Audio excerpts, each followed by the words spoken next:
एकनाथ शिंदे यांच्या शिवसेनेने त्यांच्या उमेदवारांची पहिली यादी जाहीर केली। 8 उमेदवारांची ही यादी आहे। तसेच काही दिवसांपूर्वी भाजप, काँग्रेस, राष्ट्रवादी काँग्रेस, शिवसेना ठाकरे गट यांनी देखील आपली पहिली यादी जाहीर केली होती। त्यानुसार मावळ, बुलढाणा, हिंगोली, दक्षिण मध्य मुंबई आणि शिर्डीमध्ये थेट शिवसेना विरुद्ध शिवसेना अशी लढत होणार असल्याचं पाहायला मिळतंय। कुठे शिवसेना विरुद्ध शिवसेना आणि कुठे महाविकास आघाडी विरुद्ध महायुती लढत होणार आहे, पाहूयात ग्राफिक्सच्या माध्यमातून।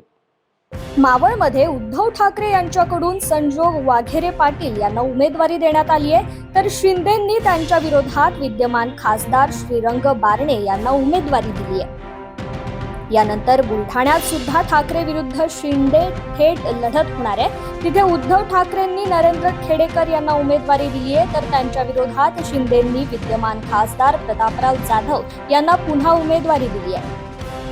यानंतर हिंगोलीचे विद्यमान खासदार हेमंत पाटील हे देखील शिंदे गटात आहेत। तिथे आता त्यांच्यात आणि ठाकरे गटाच्या नागेश पाटलांमध्ये लढत होणार आहे। दक्षिण मध्य मुंबईच्या लढतीकडे सर्वांचंच लक्ष असणार आहे, कारण तिथे उद्धव ठाकरे यांच्या अनिल देसाईंसमोर विद्यमान खासदार राहुल शेवाळे असणार आहेत। तर शिर्डीत विद्यमान खासदार सदाशिव लोखंडे यांना शिंदेंनी पुन्हा एकदा तिकीट दिलंय, तर उद्धव ठाकरेंनी या ठिकाणी आधीच भाऊसाहेब वागचौरे यांची उमेदवारी जाहीर केली आहे। त्यामुळे त्यांच्यात लढत पाहायला मिळणार आहे। आता महायुती विरुद्ध महाविकास आघाडी लढत कुठे होणार आहे हे पाहूयात।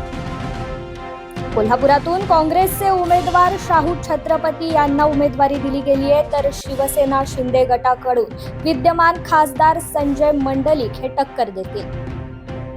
त्यानंतर पुणे लोकसभा मतदारसंघात मुरलीधर मोहोळ भाजपाकडून लढणार आहेत, तर रवींद्र धंगेकर हे काँग्रेस पक्षाकडून लढणार आहेत। परंतु वसंत मोरे यांनी अपक्ष उमेदवारी जाहीर केली, तर ही लढत तिरंगी होताना पाहायला मिळणार आहे।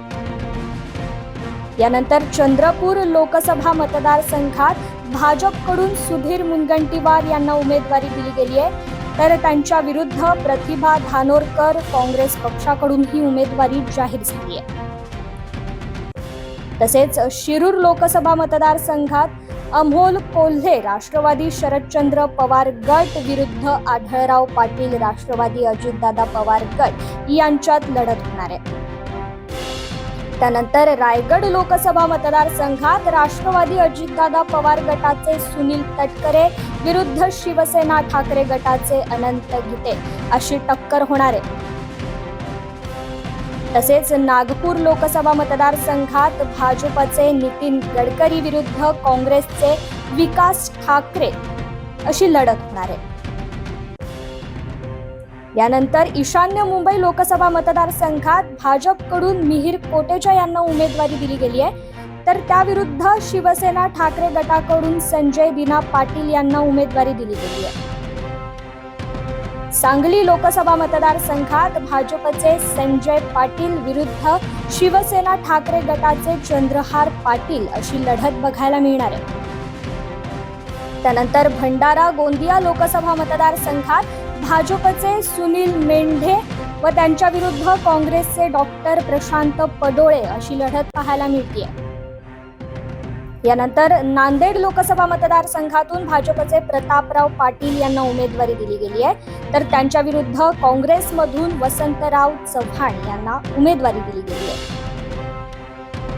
यानंतर सोलापूरमधून राम सातपुते भाजपा विरुद्ध प्रणिती शिंदे काँग्रेस अशी लढत पाहायला मिळणार आहे।